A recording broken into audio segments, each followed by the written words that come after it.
Bismillahirrahmanirrahim. Assalamualaikum warahmatullahi wabarakatuh. Waalaikumsalam warahmatullahi wabarakatuh. Good afternoon, student.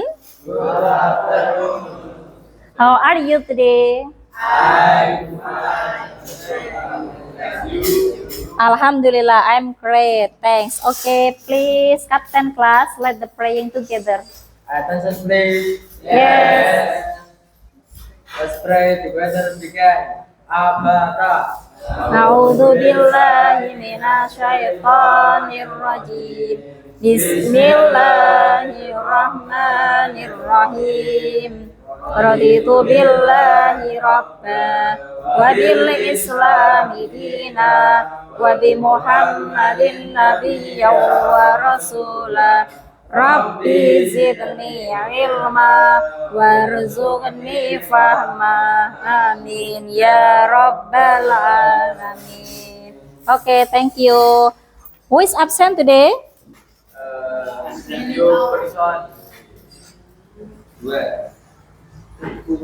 Two, Azza and Rili. Okay, why? Six. Oke, kita doakan teman-teman kita yang sakit ya, Mas Azza, Mas Lupis, semoga segera disembuhkan oleh Allah.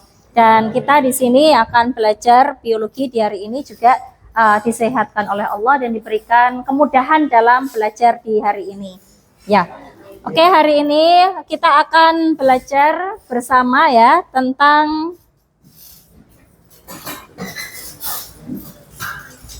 ini ya. Klasifikasi makhluk hidup. Klasifikasi makhluk hidup, mengapa dan bagaimana kita mengkelompokkan makhluk hidup.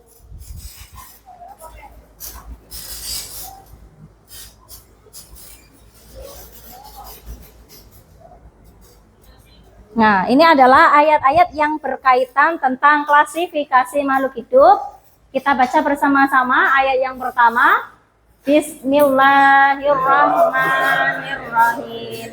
Wallahu khalaqa kulla dabbatin mimma faminhum may yamsi ala batni wa minhum may yamsi ala rijlayn wa minhum may yamsi ala arba' yakhluqullaha ma yasha'. Innallaha ala kulli syai'in qadir. Artinya, dan Allah telah menciptakan sebagian dari hewan itu ada yang berjalan di atas perutnya dan sebagian berjalan dengan dua kaki, sedang sebagian berjalan dengan empat kaki. Allah menciptakan apa yang kehendakinya. Allah Maha Kuasa atas segala sesuatu. ya. Quran surat An-Nur ayat 45. Di situ dijelaskan bahwa Allah menciptakan semua jenis hewan. Semua jenis hewan itu dari air, maka sebagian dari hewan itu ada yang berjalan di atas perutnya sendiri, dan sebagian ada yang berjalan dengan dua kaki, dan sebagian yang lain ada yang berjalan dengan empat kaki. Allah menciptakan apa-apa yang dikehendakinya, dan sesungguhnya Allah Maha Kuasa atas segala sesuatu. Ini ayat ini berkaitan dengan materi yang akan kita pelajari hari ini, yaitu tentang klasifikasi makhluk hidup. Adapun tujuan belajar klasifikasi makhluk hidup. Nah, ini ya. Hari ini kita akan belajar tentang menganalisis klasifikasi 5 kingdom. Di pertemuan sebelumnya kita pernah membahas klasifikasi 5 kingdom. Ada kingdom apa saja?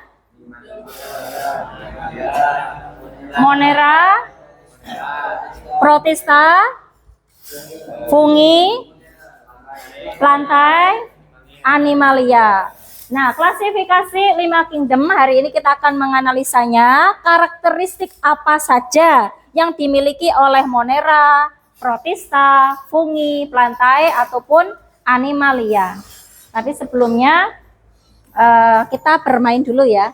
Permainannya, coba Ustazah minta ada satu bolpen taruh di tengah. Silakan. Terus kemudian ikuti instruksi dari Ustazah. Itu ya. Kita melatih kefokusan dan konsentrasi kita. Taruhnya di tengah, Mas. Taruh sini. Taruh sini. Yuk, fokus. Kalau saya bilang ambil berarti ambil. Kalau enggak satu aja, satu bolpen saja taruh di tengah. Oke, siap ya? Yuk, konsentrasi, fokus. Ingat kalau saya bilang clap, kalian tepuk. Kalau boom, kalian boleh tepuk meja. Clap, boom, tepuk meja. Kalau ambil pen atau pen, kalian ambil bolpen. Siapa cepat dia dapat. Bisa dipahami permainannya? Ya, oke, fokus sekarang coba. Clap, clap, boom, boom, clap, pen. Ya, silakan. Yuk lagi. Taruh lagi di tengah satu ballpoint. Yuk, fokus konsentrasi dimulai. Clap, boom, boom, clap, boom, pen. Terakhir. Silakan. Yuk taruh lagi di tengah. Konsentrasi dimulai.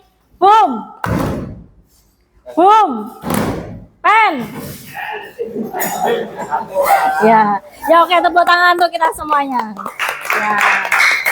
Ya sudah lumayan lebih rileks ya dan fokus. Ustazah lanjutkan tadi ya tujuan belajar kita. Harapannya hari ini nanti kalian Ustazah minta mendiskusikan karakteristik yang dimiliki oleh masing-masing kingdom. Terus kemudian kalian mempresentasikan. Di situ saya juga akan mengamati sikap kalian ketika berdiskusi, memberikan ide, terus kemudian menyajikan hasil diskusi dengan berkreatif, berkolaborasi. Terus dalam penyampaian presentasi pun Ustazah akan amati sikap kalian, yaitu dari masing-masing yang nanti presentasi semuanya aktif terlibat dalam presentasi klasifikasi 5 kingdom di hari ini, gitu ya. Nah ini ya, mengapa klasifikasi itu penting ya? Mengklasifikasi makhluk hidup itu tujuannya yang pertama untuk apa aja itu? Menyederhanakan objek tadi tentang organisme lebih mudah. Ketika dikelompokkan itu kita akan lebih mudah dalam mempelajari objek organisme. Yang kedua, ya, kita akan lebih mudah menjelaskan tentang makhluk hidup. Kalau orang lain tanya seputar pelantai, ya kita akan jelaskan seputar pelantai. Karena kita tahu kelompok pelantai itu berarti di dalamnya tidak ada kelompok animalia atau monera. Yang ketiga yaitu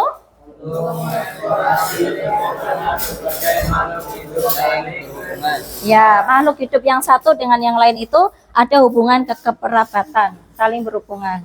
Nah, sekarang kita bermain lagi untuk mengetahui pengetahuan awal kalian ya. Kasih jempol atas kalau memang benar.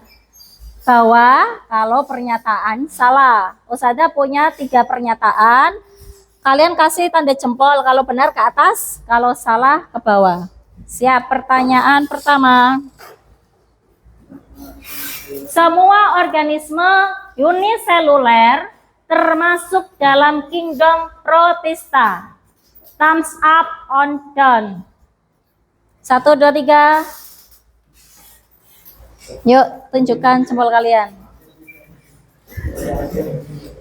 Adanya up, down, dari tengah-tengah. Semua organisme uniseluler termasuk dalam kingdom Protista. Benar atau salah? Yang jawabannya begini ya. Ya, uniseluler.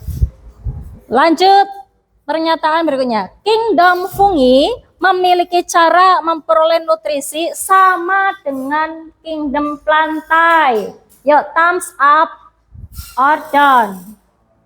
1, 2, 3. Tunjukkan jempolnya. Yo. Up, down, up. Semua organisme uniseluler termasuk kingdom fungi memiliki cara memperoleh nutrisi yang sama dengan kingdom plantae. Jawaban yang tepat. Ya, fungi tidak sama dengan plantae. Terakhir, bakteri termasuk dalam kingdom monera. Thumbs up or down. 1, 2, 3. Tentukan pilihan kalian.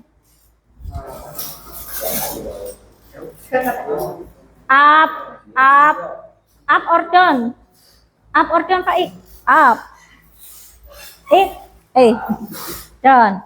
Jawaban bakteri termasuk dalam kingdom Monera. Gitu ya. Ya, oke. Nah, nih ya. Nah, hari ini kita akan mendiskusikan tadi ya 5 kingdom. 5 kingdom. Nanti kalian diskusikan dengan teman-teman kalian dengan literasi yang sudah Ustazah siapkan. Ini sudah berkelompok ya. Satu kelompok harusnya ada 5. Ini 5, ini 4, ini 4. Karena ada 2 yang tidak berangkat. Dibaca, boleh di garis bawah informasi yang penting-penting yang merupakan karakteristik dari masing-masing kingdom.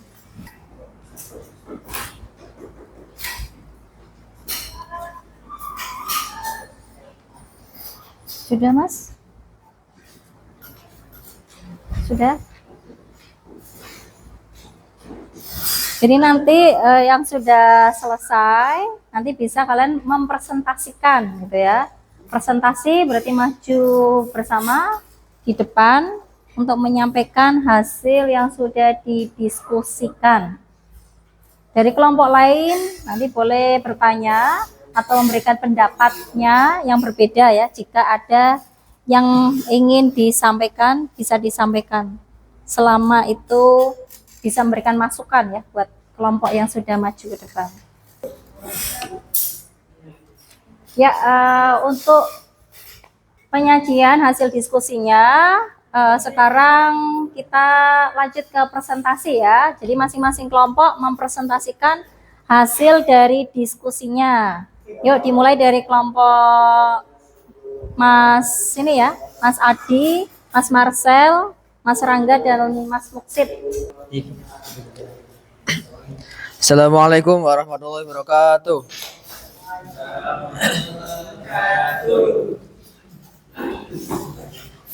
Di sini kami akan mempresentasikan klasifikasi 5 kingdom, yakni Animalia, Monera, Fungi, Plantae, Monera, dan Protista. Pertama adalah kingdom Animalia.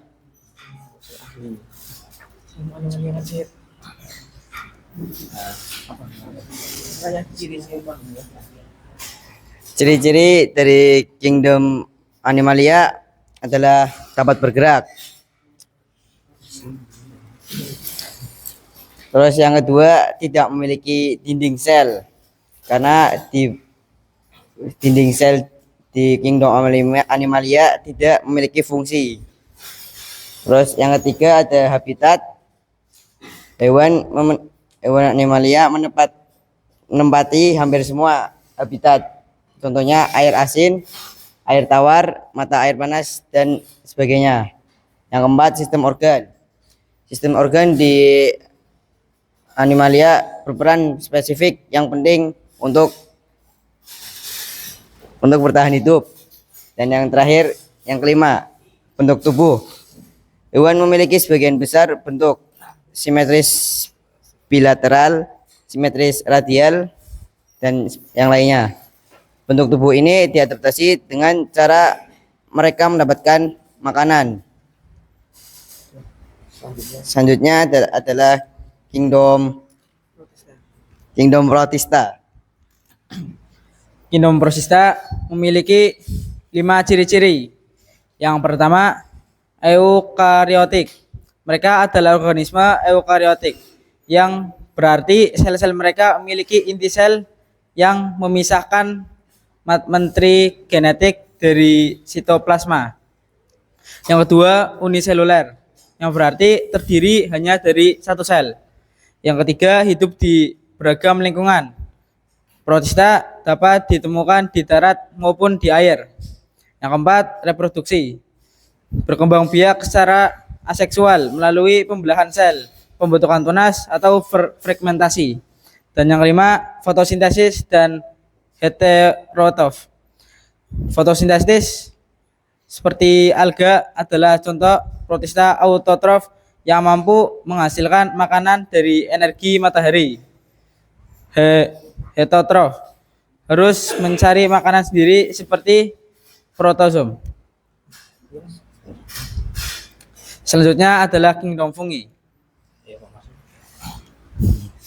Kingdom fungi memiliki ciri-ciri sebagai berikut. Ada 9 ciri-ciri kingdom fungi. Yang pertama adalah eukariotik, yang berarti mereka mempunyai sel inti yang dilindungi membran inti. Yang kedua adalah heterotrof, yang berarti mereka tidak membuat makanan mereka sendiri melalui fotosintesis.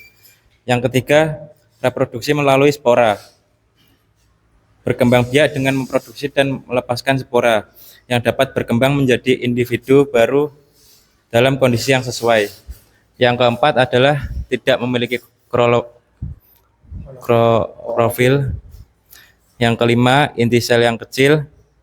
Yang keenam, tidak ada tahap embrio. Yang ketujuh, reproduksi seksual dan aseksual. Fungi berkembang baik secara seksual dan aseksual melalui proses tunas dan fragmentasi. 8. Penyimpanan makanan dalam bentuk glikogen. 9. Perilaku parasit. Beberapa fungi dapat bersifat parasit dan dapat menginfeksi organisme lain seperti tanaman, hewan, dan bahkan manusia. Selanjutnya adalah kingdom Plantae. Kingdom Plantae adalah biasa disebut juga tumbuhan. Memiliki ciri-ciri yakni organisme prokariotik atau memiliki membran inti. Kemudian multiseluler atau memiliki banyak sel.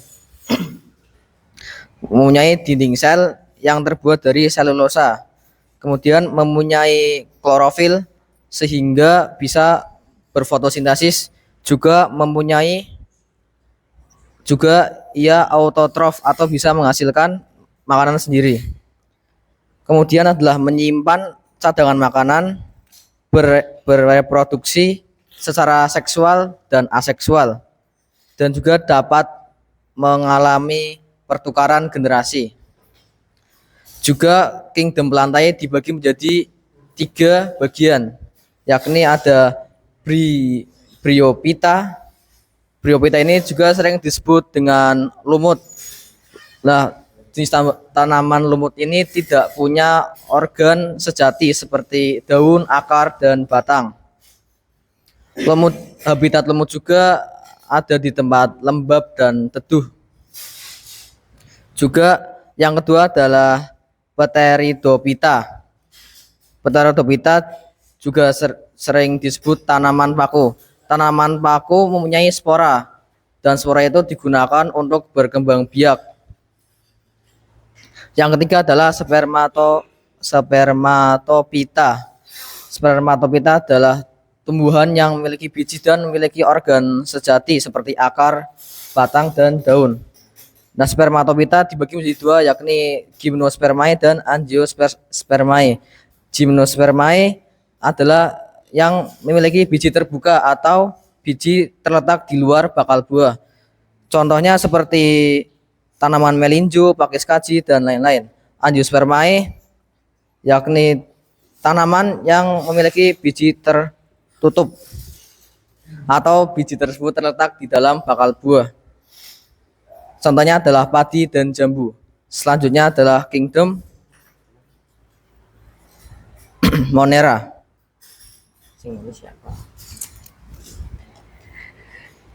Kingdom Monera dibagi menjadi 2, yaitu ada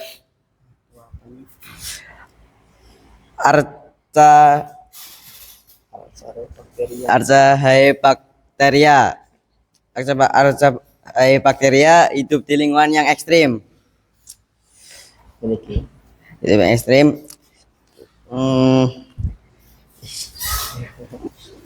Archaebacteria memiliki ukuran yang bervariasi. Hidup di lingkungan yang sangat asam atau alkali. Contoh dari Kingdom Monera dari Archaebacteria adalah metanogen, halofil, dan termofil. Yang kedua adalah Eubacteria, yang artinya kelompok Monera yang paling umum ditemukan dan hidup di berbagai lingkungan, seperti di udara, air, dan tubuh makhluk hidup. Contoh dari Eubacteria adalah Proteobacteria, Calmaidias, dan Cyanobacteria. Sekian presentasi dari kelompok kami. Jika ada salah, mohon dimaafkan. Billahi taufiq wal hidayah. Wassalamualaikum warahmatullahi wabarakatuh.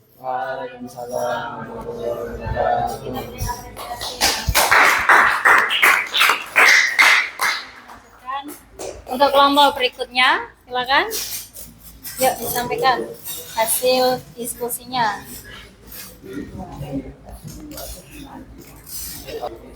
Assalamualaikum warahmatullahi wabarakatuh. Dari kelompok kami akan mempresentasikan klasifikasi makhluk hidup.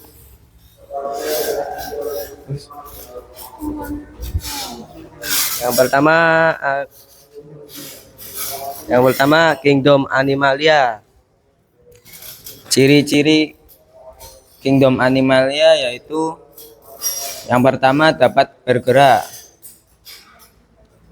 Animalia memiliki sistem gerak untuk menggerakkan bagian-bagian tubuh. Yang kedua, tidak memiliki dinding sel. Dengan tidak adanya dinding sel, ini menunjang sistem gerak hewan. Yang ketiga, habitat. Hewan menempati hampir semua habitat dan mikrohabitat di bumi. Yang keempat, sistem organ. Hewan memiliki banyak sistem organ. Yang kelima, bentuk tubuh. Bentuk tubuh hewan sebagian besar simetris bilateral. Dan selanjutnya ada Kingdom Plantae.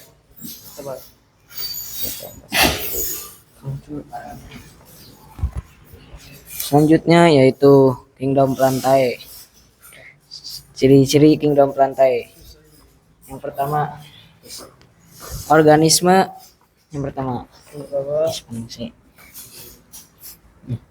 Organisme eukariotik, yaitu memiliki membran inti sel.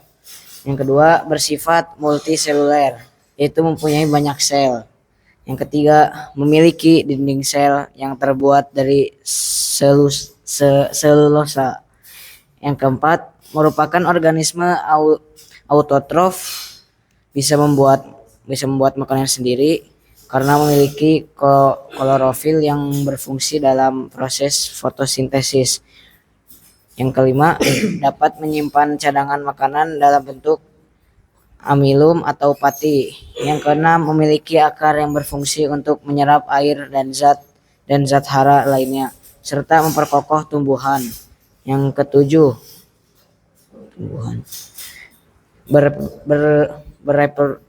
bereproduksi dengan cara aseksual, tunas, cangkok, stek, dan lain-lain. Dan seksual, putik dan benang sari. Yang kedelapan, dapat mengalami pertukaran generasi dalam siklus hidupnya, generasi sporofit dan gametrofit. Berdasarkan filmnya, Kingdom Plantae terdiri atas Brophyta, Pteridophyta, dan Spermatophyta.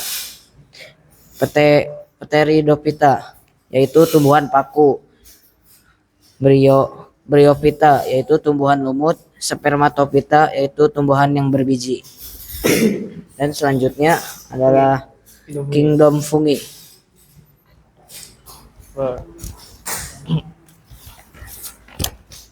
Ciri-ciri Kingdom Fungi. Yang pertama itu eukariotik, yaitu memiliki sel-sel, yaitu memiliki inti sel yang terlindungi oleh membran inti. Selanjutnya itu Heterotrof. Heterotrof itu tidak dapat membuat makanan mereka sendiri melalui fotosintesis. Gak bisa. Yang selanjutnya lagi reproduksi melalui spora. Fungi berkembang biak dengan memproduksi dan melepaskan spora. Yang keempat, tidak memiliki klorofil. Jadi fungi itu nggak mengandung klorofil. Yang kelima, inti sel yang kecil dibandingkan dengan tumbuhan atau hewan. Yang keenam, tidak memiliki tahap embrio dalam siklus hidup mereka. Yang ketujuh, fungi dapat berkembang biak baik secara seksual maupun secara aseksual. Yang kedelapan, fungi dapat menyimpan cadangan makanan dalam bentuk glikogen yang mirip dengan pati pada tumbuhan. Yang kesembilan, yang terakhir, perilaku parasit. Beberapa fungi bersifat parasit dan dapat menginfeksi organisme lain, menyebabkan penyakit pada tanaman, hewan, dan bahkan manusia. Dan yang selanjutnya itu Gindomonera. Gindomonera 1. Organisme uniseluler tanpa inti sel. Mereka tidak memiliki inti sejati seperti yang ditemukan pada organisme yang lebih kompleks. Monera terdiri dari organisme seluler, yang berarti mereka hanya terdiri dari satu sel tunggal yang melakukan semua fungsi kehidupan. Yang kedua, tidak memiliki organel sel. Mereka tidak memiliki mitokondria untuk produksi energi, lisosom untuk memecah zat, platisida untuk fotosintesis, badan Golgi untuk pengangkutan, atau retikulum endoplasma untuk sintetis protein, dan lain sebagainya. Yang ketiga, reproduksi aseksual. Reproduksi monera terjadi secara aseksual.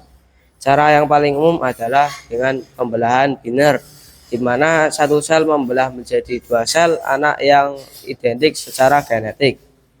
Yang keempat, dinding sel yang kaku dan peptidogikan.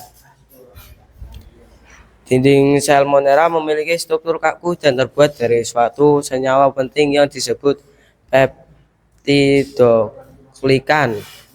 Dinding sel ini memberikan bentuk dan perlindungan bagi sel monera dan juga dapat menjadi sasaran untuk antibiotik tertentu. Yang kelima, autotrof dan heterotrof. Beberapa monera bersifat autotrof, yang berarti mereka dapat menghasilkan makanan mereka sendiri melalui proses seperti fotosintesis dan oksidasi senyawa anorganik. Dan yang selanjutnya, kingdom Protista.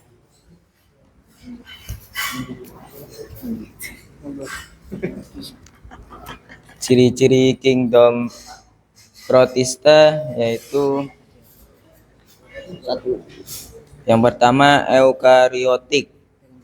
Ciri utama mereka adalah organisme eukariotik, yang berarti sel-sel mereka memiliki inti sel yang memisahkan materi genetik dari sitoplasma. Yang kedua, uniseluler atau multiseluler sederhana.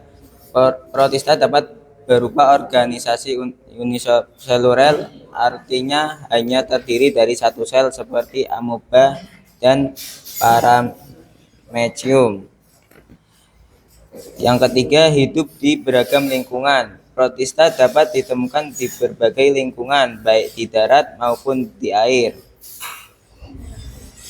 Yang keempat, reproduksi. Protista memiliki beragam mode reproduksi. Beberapa berkembang biak secara aseksual melalui pembelahan sel, pembentukan tunas, atau fragmentasi. Sementara itu yang lain melakukan reproduksi seksual dengan menggabungkan materi genetik dari dua individu yang berbeda untuk membentuk keturunan baru. Sekian dari kelompok kami. Kurang lebihnya mohon maaf. Wassalamualaikum warahmatullahi wabarakatuh.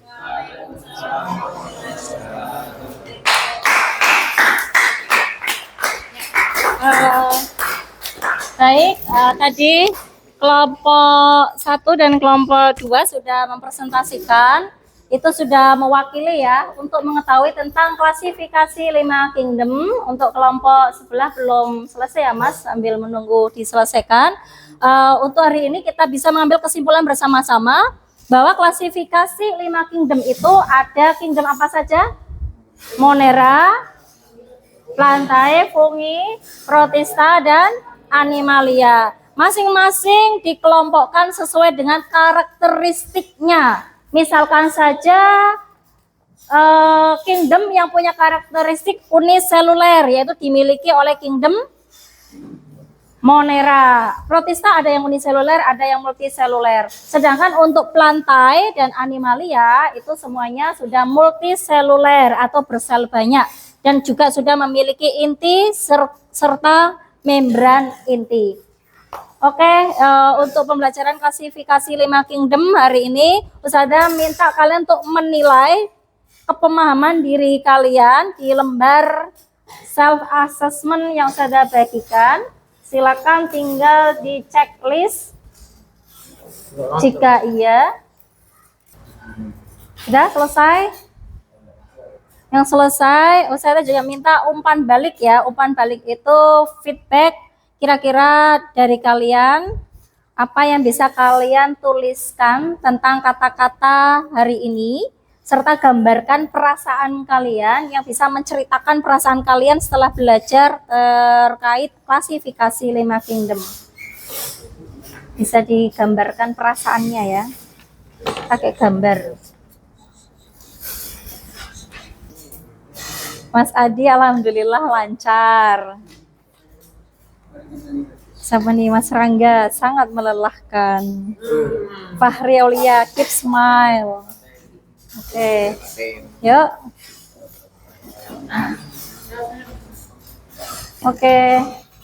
Oke, sudah. 5 kingdom itu dikaitkan dengan kehidupan sehari-hari. Kamu bisa melihat apa di kehidupan sehari-hari terkait klasifikasi 5 kingdom?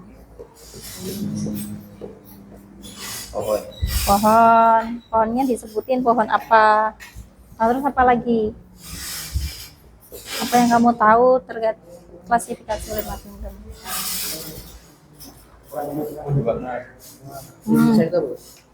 Insight itu kayak sesuatu yang wow gitu, sesuatu yang wow dari semua kegiatan dari awal sampai terakhir ya. Apa yang bisa kamu ambil? Sisi apanya? Yuk, sudah? Untuk refleksinya. Baik, untuk refleksinya kita sudahi ya, sudah dikumpulkan semuanya. Alhamdulillah untuk materi hari ini klasifikasi 5 kingdom sudah selesai. Semoga materi yang kita pelajari bermanfaat ilmunya ya buat kita semuanya.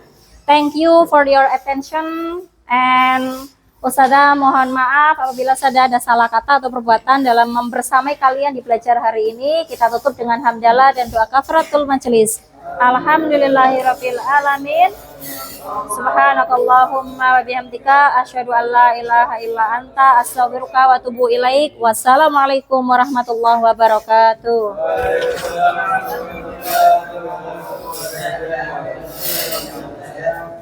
Wa iyyakum barakallahu fiik.